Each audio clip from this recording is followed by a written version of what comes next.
You are looking at Julian's pronunciation guide, where we look at how to pronounce better some of the most mispronounced words in the world, like this other curious word. But how do you say what you're looking for today?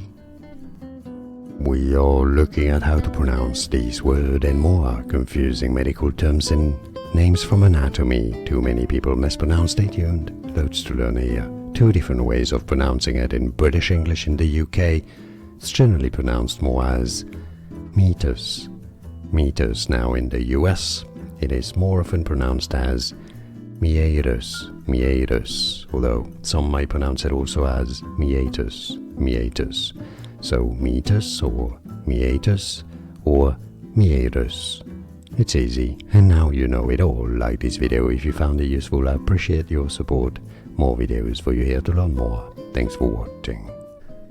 Here are more videos on how to pronounce more confusing words and names too many mispronounced. Like this video if you found it useful. I appreciate your support. I'll see you soon, and thanks for watching.